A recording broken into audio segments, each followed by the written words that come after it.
सब कर करके भ्रष्टाचार लाचार मतलब जनता ला लूटे के काम करत हुआ। प्रधानमंत्री आवास आरी 16 दबा के रखे, कुछ चीज ला तो एक कहे नहीं करत है। शराबी इतने हो गए हैं कि महिलाएं बहनें 6 बजे के बाद रास्ते से गुजरना मुश्किल हो जाता है। नमस्कार, छत्तीसगढ़ का एकमात्र डिजिटल प्लेटफॉर्म छत्तीसगढ़ तक में आपका स्वागत है। मैं रघुनंदन पंडा। आज हम हैं छत्तीसगढ़ के दुर्ग जिले के सबसे वीवीआईपी पाटन विधानसभा के अरसना गांव में। यह आप स्लोगन देख रहे होंगे, गांव के दीवारों में लिखा गया है, भारतीय जनता पार्टी के उम्मीदवारों के समर्थकों के द्वारा पाटन का नतीजा जीतेगा भतीजा। भतीजा यानी विजय बघेल दुर्ग सांसद, जो पाटन से 2023 के विधानसभा चुनाव में प्रत्याशी हैं। अब की बारी चाचा पर भतीजा बारी। चाचा यानी मुख्यमंत्री भूपेश बघेल के ऊपर लिखा गया है। ये तो समय बताएगा कि चाचा भारी है कि भतीजा भारी है। मैं अरसना गांव की कुछ महिलाएं हैं, उनसे बात करता हूं। ये जो नारा लिखा हुआ है, पाटन का नतीजा जीतेगा भतीजा, अब की बारी चाचा पर भतीजा बारी, कुछ कहना चाहते हैं आप? जी हाँ, बिल्कुल बहुत कुछ कहना चाहती हूँ। अभी सरकार चलात रही से 36 टन घोषणा करे रही से, एको ठन पूरा नहीं करे। न तो चीट फंड के पैसा वापस करी से, न किसान मन के कर्जा मुक्त करी से, और गंगा जल लेके हाथ में कसम खारिज की शराब बंदी करूँ की आज गली गली में शराब बुहावत है।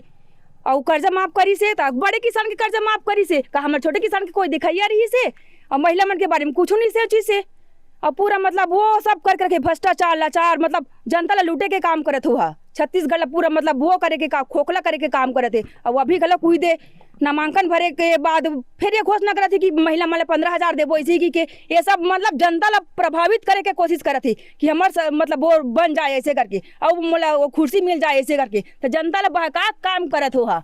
वो नामांकन भरे के बाद, घोषणा पत्र भरे के बाद ये सब चीज कहा थे, तो जनता ला बहकावत हुआ, बहका कोशिश करती मोला वो मत मतलब वो राज्य मतलब वापस आए ऐसे करके, वो सत्ता वापस आए ऐसे करके। तो ये सब चीजें समझना है और हमारा हिंदू राष्ट्र बनाना है और हिंदुत्व ला बचाए रखना है।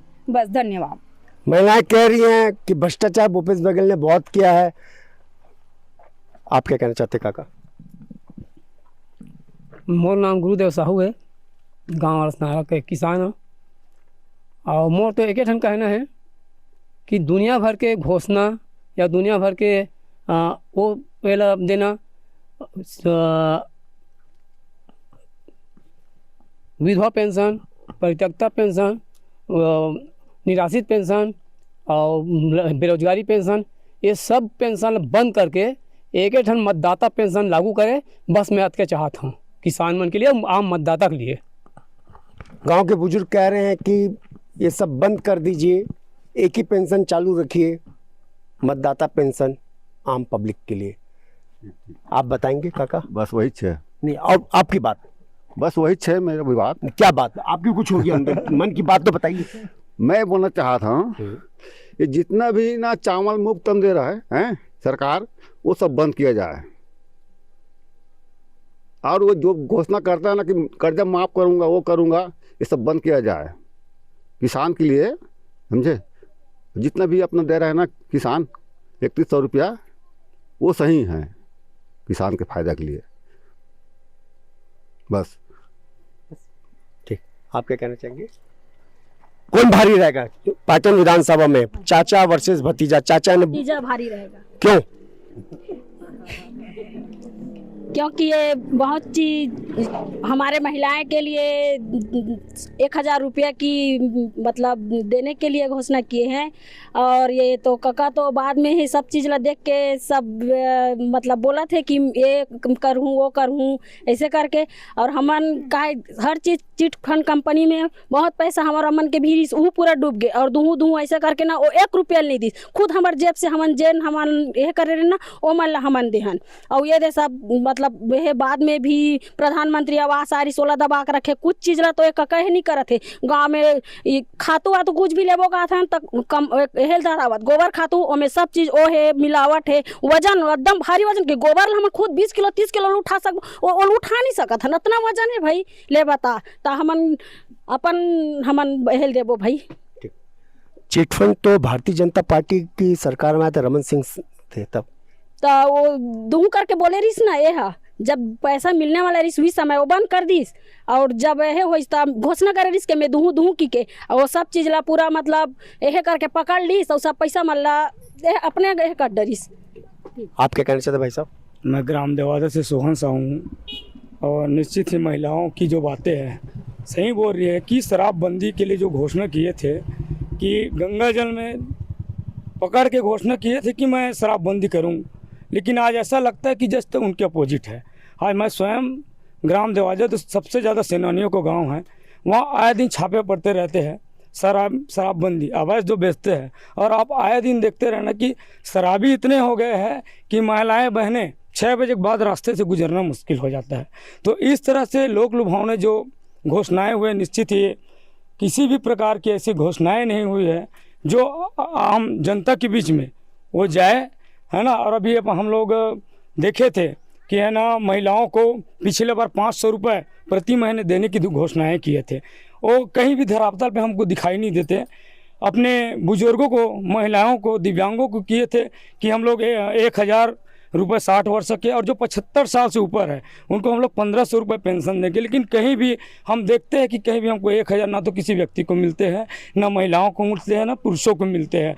और जो शराबबंदी की जो बात है निश्चित ही बहुत ही अच्छी, अगर करते तो निश्चित बहुत अच्छा होता, लेकिन मेरे को ऐसा कुछ ही नहीं लगता। और देखते पाटन में आप आए दिन देखते रहते हैं कि आए दिन शराब के घोटाले होते रहते हैं। आप देखे हैं कि शराबबंदी करने के बजाय 2000 करोड़ रुपए का जो घोटाला हुआ है, अभी आपने देखा कि सट्टा के घोटाले 508 करोड़।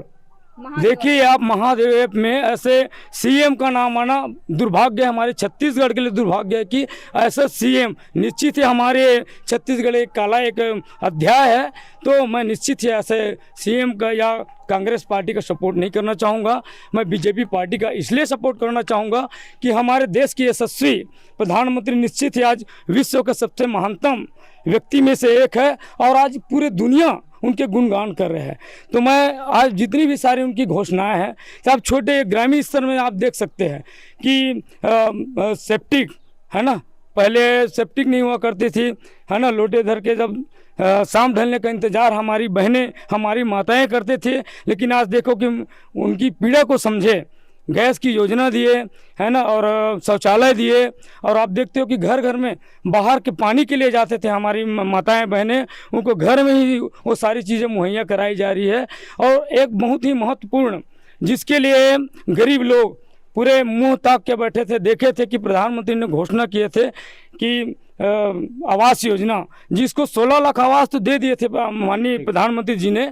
लेकिन हमारे आदरणीय जो सीएम साहब है, उनको देखिए कि एक भी, मैं स्वयं सेनानी के गांव से हूं, वहां ब्लॉक कांग्रेस कमेटी का अध्यक्ष है, उनकी मिसेज सरपंच है, लेकिन आप वर्तमान देखेंगे एक भी आवास वहां आवंटित नहीं हुआ है। इस तरह से मैं चाहूँगा कि निश्चित ही परिवर्तन हो। कौन भारी पड़ेगा? चाचा वर्सेस भतीजा। चाचा यानी भूपेश बघेल मुख्यमंत्री जो कांग्रेस के उम्मीदवार हैं, भतीजा जो विजय बघेल जो दुर्ग सांसद है भाजपा के प्रत्याशी, लेकिन बीच में घुस गए अमित जोगी जो पूर्व मुख्यमंत्री, प्रथम मुख्यमंत्री छत्तीसगढ़ के अजीत जोगी सुपुत्र। इनके तीनों की लड़ाई में किसका फायदा? निश्चित इसमें बीजेपी का फायदा है, क्योंकि एसटीएससी का जो वोट है निश्चित ही वो कांग्रेस का वोटर है, और उनका अमित जोगी जी काटेंगे। और उनका भी प्रभाव कहीं ना कहीं, क्योंकि उनके पिताजी प्रथम मुख्यमंत्री रहे छत्तीसगढ़ के, और बहुत अच्छी प्रभाव है उनकी। और ख़ास करके जो एसटीएससी है, तो कहीं ना कहीं वो प्रभावित करेंगे। तो उसमें यदि 80% अगर कांग्रेस को नुकसान पहुंचाते तो 20% बीजेपी को भी नुकसान पहुंचाएंगे। और ये अरसना गांव के महिलाएं हैं जो बताएं मुख्यमंत्री भूपेश बघेल के कार्य से असंतुष्ट हैं। ये तो समय बताएगा कि जीतेगा भतीजा विजय बघेल या चाचा भूपेश बघेल। 17 नवंबर को मतदान है। मतदान जिसके भाग्य में है वो करता है उस मतदाता, और जिस प्रत्याशी को अधिक वोट मिलता है 3 दिसंबर को वो विधायक बनेगा। पाटन का विधायक 2023 का कौन बनेगा, और इस लोगों ने एकदम सही बताएगा कि गलत, ये 3 दिसंबर बताएगा। पाटन का नतीजा जीतेगा भतीजा, अब की बारी चाचा पर भारी भतीजा, ये समय बताएगा 3 दिसंबर। रघुनंदन पंडा, छत्तीसगढ़ तक, अरसना गांव, पाटन विधानसभा से।